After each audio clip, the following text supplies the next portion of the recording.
Et pourtant, Magali Lunel, merci de nous avoir rejoints. Il y a des signes qui ont tendance à nous montrer une certaine inquiétude, ou du moins une préoccupation du président russe. C'est notamment ce journal d'opposition Vertska qui nous révèle que ce que craint Poutine, c'est une révolte des femmes de mobilisées.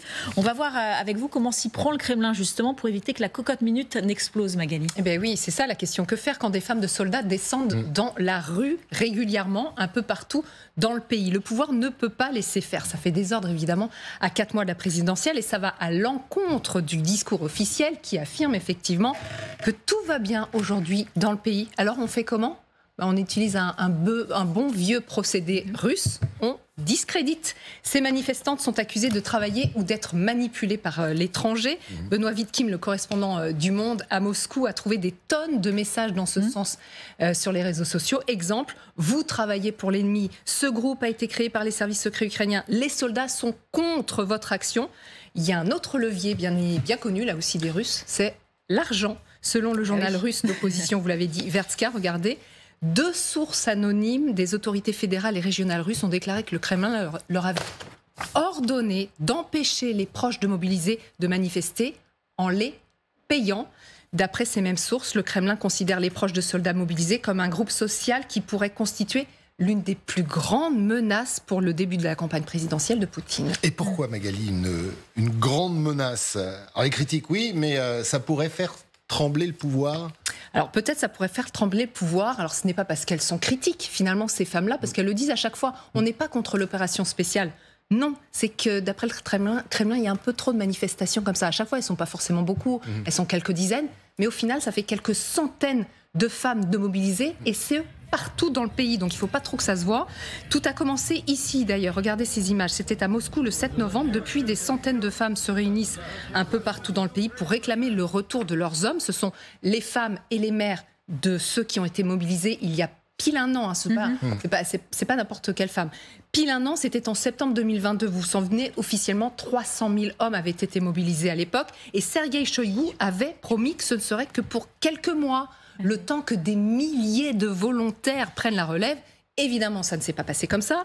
Ces mobilisés sont toujours sur le front, pas de rotation, contrairement aux soldats qui ont été recrutés dans les prisons. Alors eux, ce sont des criminels, mais au bout de 6 mois de service, ils sont déjà de retour à la maison. Donc forcément, ces familles, elles crient à l'injustice, elles ne comprennent pas pourquoi leurs hommes à eux, ils ne peuvent pas rentrer. Sur leur pancarte, on le voit d'ailleurs, il est temps pour les mobilisés de rentrer. Non à la mobilisation infinie. Rendez-nous nos maris, nos pères et nos fils. Et qu'est-ce que ça donne concrètement? On a surpris un échange, justement. Elles se sont invitées à une manifestation du Parti communiste et elles ont pu directement parler à un député. Écoutez.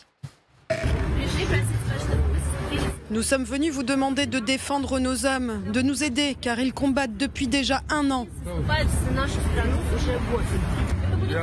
Je vous comprends, mais si les nazis gagnent, alors ni vous, ni moi ne serons plus en vie pour discuter de cela. Je ne sais pas si vous avez besoin de traduction. En gros, c'est dire, vous êtes bien gentil. Ouais.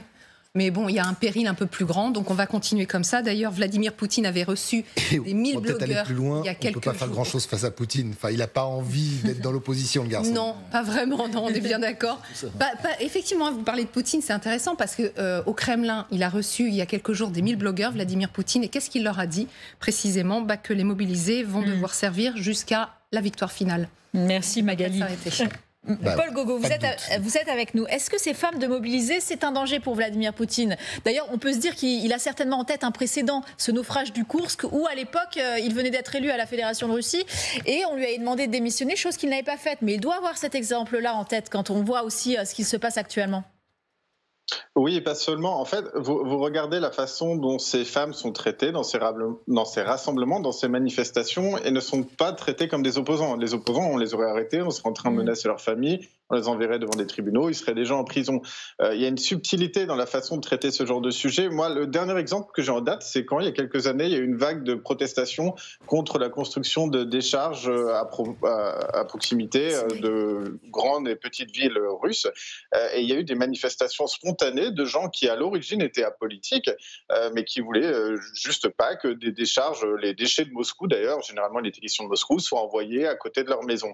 Et donc les autorités ont agi comme on vient de l'expliquer, c'est-à-dire que d'un côté il y avait des menaces pendant les manifestations, les rassemblements qui étaient interdits, et là ceux-ci sont interdits à chaque fois.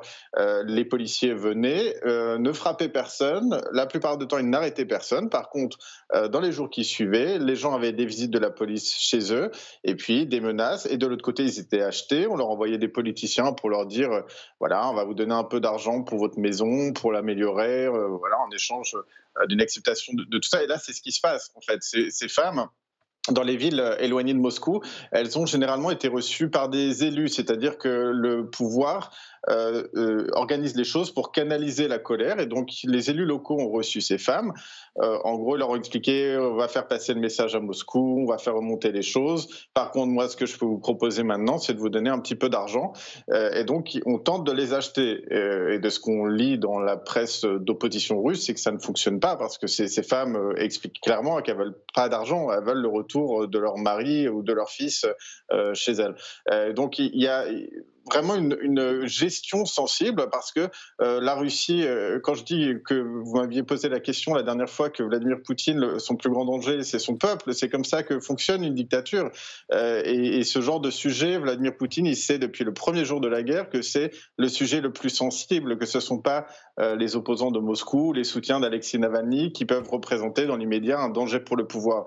Et donc, il est obligé, Vladimir Poutine, de gérer ce genre de situation avec des pincettes. Et donc, c'est encore une fois, vous avez des femmes achetées, des femmes qui sont menacées, et c'est un mélange subtil qui doit permettre au pouvoir de canaliser cette colère avant les élections.